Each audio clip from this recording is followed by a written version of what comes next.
ಆತ್ಮೀಯ ಸ್ನೇಹಿತರೆ, MNS ಅಕಾಡೆಮಿಗೆ ಸ್ವಾಗತ.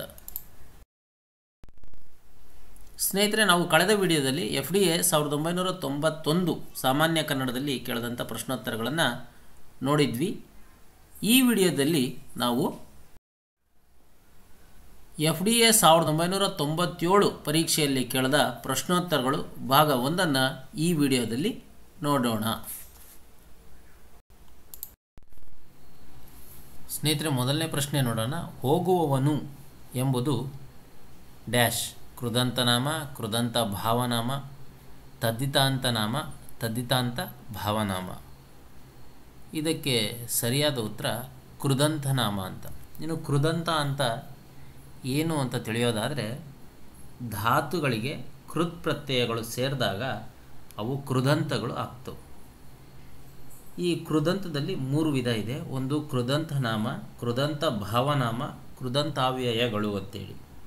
ಇಲ್ಲಿ ಕೃದಂತನಾಮ ಅಂದರೆ ಧಾತು ಮತ್ತು ಕೃತ್ ಪ್ರತ್ಯಯಗಳು, ಅದರ ನಡುವೆ ಭವಿಷ್ಯತ್ ಕಾಲದಲ್ಲಿ ಉವಾ ಎಂಬ ಕಾಲಸೂಚಕ ಪ್ರತ್ಯಯ ಬಂದಿರೋದರಿಂದ ಇದು ಕೃದಂತನಾಮ ಆಗುತ್ತದೆ. ಎರಡನೇ ಪ್ರಶ್ನೆ. ಬಿಸಿಲು ಕೋಲು ಎಂಬುದು ಡ್ಯಾಶ್ ಸಮಾಸ. ತತ್ಪುರುಷ ಸಮಾಸ, ಕರ್ಮಧಾರೆ ಸಮಾಸ, ಬಹುವ್ರೀಹಿ ಸಮಾಸ, ದ್ವಂದ್ವ ಸಮಾಸ. ಇದಕ್ಕೆ ಸರಿಯಾದ ಉತ್ತರ ಬಿಸಿಲು ಕೋಲು ಎಂಬುವುದು ಬಿಸಿಲಿನ ಪ್ಲಸ್ ಕೋಲು ಅಂತ ನಾವು ವಿಗ್ರಹವಾಕ್ಯವಾಗಿ ಮಾಡಬಹುದು. ಹಾಗಾಗಿ ಇದು ಇಲ್ಲಿ ಏನಾಗಿದೆ ಅಂದರೆ ವಿಶೇಷಣವು ವಿಶೇಷ್ಯದೊಡನೆ ಕೂಡಿ ಆಗಿದೆ. ಅಂದರೆ ಇದು ಉತ್ತರ ಪದದ ಅರ್ಥ ಪ್ರಧಾನವಾಗಿದ್ದು ಪೂರ್ವ ಪದವು ಗುಣವಾಚಕ ಅಥವಾ ವಿಶೇಷಣ ಆಗಿರೋದ್ರಿಂದ ಇದು ಕರ್ಮಧಾರೆ ಸಮಾಸ ಆಗಿದೆ. ಮೂರನೇ ಪ್ರಶ್ನೆ. ನೀವು ಇಲ್ಲಿಗೆ ಏಕೆ ಬಂದಿರಿ ಎಂಬಲ್ಲಿ ನೀವು ಎಂಬುದು ಡ್ಯಾಶ್ ಪ್ರಥಮ ಪುರುಷ ಬಹುವಚನ, ಮಧ್ಯಮ ಪುರುಷ ಬಹುವಚನ, ಉತ್ತಮ ಪುರುಷ ಬಹುವಚನ ಯಾವುದೂ ಅಲ್ಲ ಅಂತ. ನೀವು ಎನ್ನುವುದು ಒಂದು ಸರ್ವನಾಮವಾಗಿದ್ದು ಈ ಸರ್ವನಾಮಗಳಲ್ಲಿ ನಾವು ಉತ್ತಮ ಪುರುಷ ಸರ್ವನಾಮ ಅಂದರೆ ನಾನು ಮತ್ತು ನಾವು ಅಂತ ಹೇಳ್ತೀವಿ. ಇನ್ನು ಮಧ್ಯಮ ಪುರುಷ ಸರ್ವನಾಮವನ್ನು ನೀನು ಮತ್ತು ನೀವು ಅಂತ, ಇನ್ನು ತೃತೀಯ ಪುರುಷ ಸರ್ವನಾಮ ಅವನು, ಅವಳು, ಅವರು, ಅವು ಅಂತ. ಇಲ್ಲಿ ನೀವು ಅಂತ ಬಳಸಿರೋದ್ರಿಂದ ಇದು ಮಧ್ಯಮ ಪುರುಷ ಸರ್ವನಾಮ ಆಗುತ್ತದೆ. ಮಧ್ಯಮ ಪುರುಷ ಬಹುವಚನ, ನೀವು ಅನ್ನೋದು ಬಹುವಚನ ಆಗಿರೋದ್ರಿಂದ ಸರಿಯಾದ ಉತ್ತರ ಮಧ್ಯಮ ಪುರುಷ ಬಹುವಚನ ಆಗುತ್ತದೆ. ನಾಲ್ಕನೇ ಪ್ರಶ್ನೆ. ಸೂರ್ಯನಂತೆ ಪ್ರಕಾಶಮಾನವಾಗಿದೆ ಎಂಬುದರಲ್ಲಿ ಡ್ಯಾಶ್ ಅಲಂಕಾರವಿದೆ. ರೂಪಕ, ದೀಪಕ, ಯಮಕ ಮತ್ತು ಉಪಮ. ಇದಕ್ಕೆ ಸರಿಯಾದ ಉತ್ತರ ನೋಡಿದ್ರೆ ಇದು ಉಪಮಾಲಂಕಾರ. ಕಾರಣ ಹೋಲಿಕೆಯ ಮೂಲಕ ಪರಸ್ಪರ ಗುಣ ಸ್ವರೂಪವನ್ನು ವರ್ಣಿಸಿ ಹೇಳೋದ್ರಿಂದ ಇದು ಉಪಮಾಲಂಕಾರ ಆಗುತ್ತೆ. ಇಲ್ಲಿ ಅಂತೆ ಅನ್ನೋ ಶಬ್ದ ಬಂದಿರೋದ್ರಿಂದ ಇಲ್ಲಿ ಏನಾಗುತ್ತೆ, ಇದು ಉಪಮಾವಾಚಕ ಶಬ್ದ ಆಗಿದೆ. ಹಾಗಾಗಿ ಇದಕ್ಕೆ ಸರಿಯಾದ ಉತ್ತರ ಡಿ ಉಪಮ. ಐದನೇ ಪ್ರಶ್ನೆ. ಮನೆಯಲ್ಲಿ ಎಂಬ ಪದ ಡ್ಯಾಶ್ ಸಂಧಿ, ಎಣ್ ಸಂಧಿ, ಯಕಾರಾಗಮ ಸಂಧಿ, ಯಕಾರಾದೇಶ ಸಂಧಿ, ಆಕಾರ ಲೋಪ ಸಂಧಿ ಅಂತ ಇದೆ. ಇಲ್ಲಿ ಮನೆ ಪ್ಲಸ್ ಅಲ್ಲಿ ಮನೆಯಲ್ಲಿ ಅಂತ ನಾವು ಇದನ್ನು ಸಂಧಿ ಪದವಾಗಿ ಮಾಡಬಾರ್ದಾಗ ಮನೆ ಪ್ಲಸ್ ಅಲ್ಲಿ ಮನೆಯಲ್ಲಿ ಅಂದರೆ ಯಾ ಅನ್ನೋ ಒಂದು ಪದ ಇದೆ. ಹಾಗಾಗಿ ಇದು ಯಕಾರಾಗಮ ಸಂಧಿ ಅಂತೇಳಿ ಇದು ನಮಗೆ ತಿಳಿಯುತ್ತೆ. ಇನ್ನು ಈ ಯಕಾರಾಗಮ ಸಂಧಿ ಅಥವಾ ಆಗಮ ಸಂಧಿ ಅಂತ ನೋಡೋದಾದರೆ ಸ್ವರದ ಮುಂದೆ ಸ್ವರ ಬಂದಾಗ ಆ ಎರಡೂ ಸ್ವರಗಳ ಮಧ್ಯದಲ್ಲಿ ಯಾಕಾರವನ್ನು ಅಥವಾ ವಾಕಾರವನ್ನು ಹೊಸದಾಗಿ ಸೇರಿಸಿ ಹೇಳ್ತೀವಿ. ಇದಕ್ಕೆ ಆಗಮ ಸಂಧಿ ಅಂತ ಕರಿತೀವಿ. ಇನ್ನು ಯಕಾರಾಗಮ ಸಂಧಿ ಅಂದರೆ ಆ, ಈ, ಎ, ಐಗಳ ಮುಂದೆ ಸ್ವರ ಬಂದರೆ ಆ ಎರಡೂ ಸ್ವರಗಳ ಮಧ್ಯೆ ಯಾಕಾರ ಆದೇಶವಾಗಿ ಬರುತ್ತದೆ. ಉದಾಹರಣೆ, ಗಿರಿ ಪ್ಲಸ್ಸನ್ನು ಗಿರಿಯನ್ನು, ಮನೆ ಪ್ಲಸ್ಸನ್ನು ಮನೆಯನ್ನು, ಗಾಳಿ ಪ್ಲಸ್ಸನ್ನು ಗಾಳಿಯನ್ನು, ಕೆರೆ ಪ್ಲಸ್ಸಲ್ಲಿ ಕೆರೆಯಲ್ಲಿ, ಮರೆ ಪ್ಲಸ್ಸಿಂದ ಮರೆಯಿಂದ, ಈ ರೀತಿ.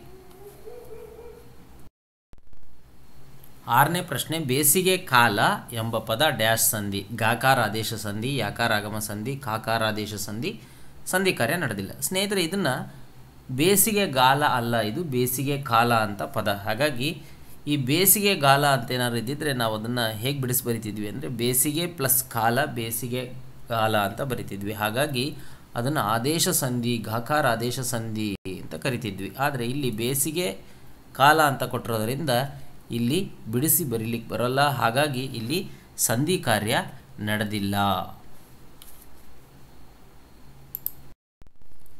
7ನೇ ಪ್ರಶ್ನೆ, ವಯೋವೃದ್ಧ ಎಂಬುದರ ವಿಗ್ರಹ ರೂಪ.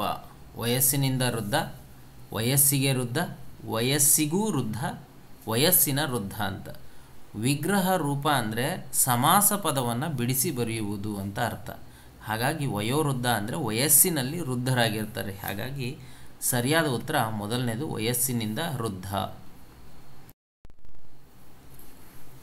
8ನೇ ಪ್ರಶ್ನೆ, ಕೈ ಹಚ್ಚು ಎಂಬುದರ ವಿಗ್ರಹ ರೂಪ. ಕೈ ಹಚ್ಚು, ಕೈಗೆ ಹೆಚ್ಚು, ಕೈಯಿಂದ ಹೆಚ್ಚು, ಕೈಯನ್ನು ಹಚ್ಚು ಅಂತ. ಇದರ ವಿಗ್ರಹ ರೂಪ ಅಂದರೆ ಅಲ್ಲೇ ಹೇಳಿದ ಹಾಗೆ ಇದನ್ನು ಸಮಾಸ ಪದವನ್ನು ಬಿಡಿಸಿ ಬರೆಯೋದು ಅಂತ ಆಗತ್ತೆ. ಹಾಗಾಗಿ ಕೈಯನ್ನು ಹಚ್ಚು ಅಂತಂದರೆ ಇಲ್ಲಿ ಹಚ್ಚು ಅನ್ನೋ ಪದದ ಅರ್ಥ ನಾವು ತಿಳ್ಕೊಳ್ಳೋದೇ ಆದರೆ ತೊಡಗಿಸು, ಸೇರಿಸು, ಆರಂಭಿಸು, ದಾಖಲಿಸು ಅಂತ ಅರ್ಥ ಆಗತ್ತೆ. ಹಾಗಾಗಿ ಕೈಯನ್ನು ಹಚ್ಚು ಅಂದರೆ ಪ್ರಾರಂಭಿಸು ಅಂತ ಅರ್ಥ ಬರುತ್ತೆ. ಹಾಗಾಗಿ ಕೈ ಹಚ್ಚು ಎಂಬುದರ ವಿಗ್ರಹ ರೂಪ ಕೈಯನ್ನು ಹಚ್ಚು ಎಂಬುದು ಆಗಿದೆ. 9ನೇ ಪ್ರಶ್ನೆ, ಕಟ್ಟಾಜ್ಞೆ ಎಂಬುದರ ವಿಗ್ರಹ ರೂಪ. ಕಟ್ಟಾದ ಆಜ್ಞೆ, ಕಟ್ಟಾದ ಆಜ್ಞೆ, ಕಡು ಆಜ್ಞೆ, ಕಡಿದಾದ ಆಜ್ಞೆ ಅಂತ. ಇದಕ್ಕೆ ಸರಿಯಾದ ಉತ್ತರ ಕಡಿದಾದ ಪ್ಲಸ್ ಆಜ್ಞೆ ಕಟ್ಟಾಜ್ಞೆ ಆಗೋದ್ರಿಂದ ಕಟ್ಟಾಜ್ಞೆ ಎಂಬುದರ ವಿಗ್ರಹ ರೂಪ ಕಡಿದಾದ ಆಜ್ಞೆ ಆಗುತ್ತದೆ. 10ನೇ ಪ್ರಶ್ನೆ, ಅರ್ಥಪೂರ್ಣ ವಾಕ್ಯದ ಕೊನೆಯನ್ನು ಸೂಚಿಸಲು ಡ್ಯಾಶ್ ಚಿಹ್ನೆಯನ್ನು ಬಳಸುತ್ತಾರೆ. ಅಲ್ಪ ವಿರಾಮ, ಅರ್ಧ ವಿರಾಮ, ಪೂರ್ಣ ವಿರಾಮ, ಅಪೂರ್ಣ ವಿರಾಮ ಅಂತ. ಈ ಅಲ್ಪ ವಿರಾಮವನ್ನು ಅನೇಕ ನಾಮಪದಗಳು ಒಟ್ಟಾಗಿ ಬಂದಾಗ ಈ ಚಿಹ್ನೆಯನ್ನು ಉಪಯೋಗಿಸ್ತೀವಿ. ಇನ್ನು ಅರ್ಧ ವಿರಾಮ ಚಿಹ್ನೆಯನ್ನು ಅನೇಕ ಕ್ರಿಯಾಪದಗಳಿಗೆ ಕರ್ತೃ ಒಂದೇ ಆದಾಗ ಇದನ್ನು ಉಪಯೋಗಿಸ್ತೀವಿ. ಇನ್ನು ಪೂರ್ಣ ವಿರಾಮ ಚಿಹ್ನೆಯನ್ನು ಪೂರ್ಣವಾದುದನ್ನು ಸೂಚಿಸಲಿಕ್ಕೆ ಪೂರ್ಣ ವಿರಾಮ ಚಿಹ್ನೆಯನ್ನು ಉಪಯೋಗಿಸ್ತೀವಿ. ಹಾಗಾಗಿ ಅರ್ಥಪೂರ್ಣ ವಾಕ್ಯದ ಕೊನೆಯನ್ನು ಸೂಚಿಸಲು ಬಳಸುವ ಚಿಹ್ನೆ ಪೂರ್ಣ ವಿರಾಮ. ತಾನು ಎಂಬುದು ಪ್ರಶ್ನಾರ್ಥಕ ಸರ್ವನಾಮ, ಆತ್ಮಾರ್ಥಕ ಸರ್ವನಾಮ, ಪ್ರಥಮ ಪುರುಷ ಸರ್ವನಾಮ, ಉತ್ತಮ ಪುರುಷ ಸರ್ವನಾಮ. ಪ್ರಶ್ನಾರ್ಥಕ ಸರ್ವನಾಮಗಳು ಅಂದರೆ ಯಾವುದು, ಏನು, ಯಾವನು, ಯಾವಳು, ಯಾತರದು ಅಂತ ಬರ್ತವೆ. ಇನ್ನು ಆತ್ಮಾರ್ಥಕ ಸರ್ವನಾಮ ಅಂದರೆ ತಾವು, ತಾನು, ತನ್ನ ಇತ್ಯಾದಿ ಬರ್ತವೆ. ಅದೇ ರೀತಿ ಉತ್ತಮ ಪುರುಷ ಸರ್ವನಾಮ ಅಂದರೆ ನಾನು, ನಾವು ಅಂತ ಬರೋದರಿಂದ ಇಲ್ಲಿ ತಾನು ಅನ್ನೋದು ಆತ್ಮಾರ್ಥಕ ಸರ್ವನಾಮ ಆಗುತ್ತದೆ. 12ನೇ ಪ್ರಶ್ನೆ, ವಾಕ್ಯದಲ್ಲಿ ಇಲ್ಲದಿರುವುದನ್ನು ಅರ್ಥಪೂರ್ತಿಗಾಗಿ ಊಹಿಸಿಕೊಂಡು ಸೇರಿಸುವುದಕ್ಕೆ ಡ್ಯಾಶ್ ಎಂದು ಹೆಸರು. ಅವ್ಯಯ, ಆದ್ಯಾಹಾರ, ಅನ್ವಯಕ್ರಮ, ದ್ವಿರುಕ್ತಿ ಅಂತ. ಇಲ್ಲಿ ಅವ್ಯಯ ಅಂದರೆ ವ್ಯಾಕರಣದಲ್ಲಿ ರೂಪಭೇದ ಹೊಂದದ ಶಬ್ದ ಅಂತ ಆಗುತ್ತೆ, ಅಂದರೆ ವಿಕಾರವಾಗದ ಶಬ್ದ ಅಂತ ಅರ್ಥ. ಇನ್ನು ಆದ್ಯಾಹಾರ ಅಂತ ಅಂದರೆ ನಾವು ವ್ಯಾಕರಣದಲ್ಲಿ ಬಿಟ್ಟು ಹೋಗಿರುವ ಮಾತುಗಳನ್ನು ಊಹಿಸಿ ಸೇರಿಸಿಕೊಳ್ಳುವುದು ಅಂತ ಅರ್ಥ ಆಗುತ್ತೆ. ಇನ್ನು ದ್ವಿರುಕ್ತಿ ಅಂತ ನೋಡೋದಾದರೆ ಯಾವುದಾದರೊಂದು ವಿಶೇಷ ಅರ್ಥವನ್ನು ಹೇಳುವುದಕ್ಕಾಗಿ ಒಂದು ಪದವನ್ನು ಎರಡೆರಡು ಬಾರಿ ಪ್ರಯೋಗ ಮಾಡ್ತೀವಿ. ಇವುಗಳನ್ನು ದ್ವಿರುಕ್ತಿ ಅಂತ ಕರಿತೀವಿ. ಉದಾಹರಣೆ ಬೇಗ ಬೇಗ, ಅಹುದಹುದು, ಬೇಡ ಬೇಡ ಅನ್ನೋ ಶಬ್ದಗಳು. ಹಾಗಾಗಿ ಇಲ್ಲಿ ವಾಕ್ಯದಲ್ಲಿ ಇಲ್ಲದಿರುವುದನ್ನು ಅರ್ಥಪೂರ್ತಿಗಾಗಿ ಊಹಿಸಿಕೊಂಡು ಸೇರಿಸುವುದಕ್ಕೆ ಆದ್ಯಾಹಾರ ಅಂತೇಳಿ ನಾವು ಕರಿತೀವಿ. ಈಗ ಮುಂದಿನ ರೀತಿಯ ಪ್ರಶ್ನೆಗಳು ಕೆಳಗೆ ಕೊಟ್ಟಿರುವ ಶಬ್ದಗಳಿಗೆ ಅವುಗಳ ಮುಂದೆ ಸೂಚಿಸಿದ ಪರ್ಯಾಯ ರೂಪಗಳಲ್ಲಿ ಸಮಾನಾರ್ಥಕವಾದ ಅಥವಾ ಅತೀ ಸಮೀಪವಾದ ಅರ್ಥವುಳ್ಳ ರೂಪವನ್ನು ಗುರುತಿಸಿ ಅಂತ. ಸ್ನೇಹಿತರೆ ಇಲ್ಲಿ ನೋಡ್ರಿ, ಸಮಾನಾರ್ಥಕವಾದ ಅಥವಾ ಅತೀ ಸಮೀಪವಾದ ಅರ್ಥವುಳ್ಳ ರೂಪವನ್ನು ಗುರುತಿಸಬೇಕು. ಎಕ್ಸಾಕ್ಟ್ ಅದೇ ಆಗದಿದ್ದರೂ ನಡೀತದೆ. ಹಾಗಾಗಿ ಇಲ್ಲಿ 13ನೇದು, ತುಕಡಿ ಎಂದರೆ ಡ್ಯಾಶ್ ಒಂದು ಚಿಕ್ಕ ಸೇನಾ ವಿಭಾಗ, ಚಿಕ್ಕ ಕಡ್ಡಿ ಅಥವಾ ತುಂಡು, ಕೋಳಿ ಮಾಂಸ, ಡಿ ನಿದ್ದೆ. ಇಲ್ಲಿ ತುಕಡಿ ಅಂದರೆ ಒಂದು ಚಿಕ್ಕ ಸೇನೆಯ ವಿಭಾಗ ಆಗುತ್ತೆ. ಇದಕ್ಕೆ ಸರಿಯಾದ ಉತ್ತರ. ಸ್ಫುರಿಸುವುದು ಎಂದರೆ ಎ ಎತ್ತುವುದು, ಹೊಳೆಯುವುದು, ಹೇರುವುದು, ರಭಸದಿಂದ ಓಡುವುದು. ಇದಕ್ಕೆ ಸರಿಯಾದ ಉತ್ತರ ಹೊಳೆಯುವುದು, ಪ್ರಕಾಶಿಸುವುದು ಅಂತ ಅರ್ಥ ಬರುತ್ತೆ. 15ನೇ ಪ್ರಶ್ನೆ, ದುರ್ಯೋಧನ ಎಂದರೆ ಡ್ಯಾಶ್ ಕೆಟ್ಟ ನಡತೆಯ ವ್ಯಕ್ತಿ, ಕಪಟ ಮನುಷ್ಯ, ಯುದ್ಧದಲ್ಲಿ ಜಯಿಸಲು ಸುಲಭನಲ್ಲದ ವ್ಯಕ್ತಿ, ಛಲ ಹಿಡಿದ ಮನುಷ್ಯ.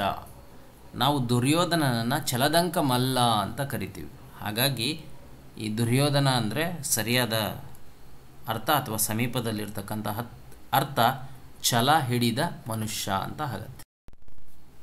16ನೇ ಪ್ರಶ್ನೆ, ವೃಷ್ಟಿಪ್ರಜ್ಞೆ ಎಂದರೆ ಡ್ಯಾಶ್ ಸುರಿಯುವ ತಿಳುವಳಿಕೆ, ಪ್ರತ್ಯೇಕವಾದ ಅರಿವು, ವಿಶಿಷ್ಟವಾದ ತಿಳುವಳಿಕೆ, ಸಾಮೂಹಿಕವಾದ ಅರಿವು.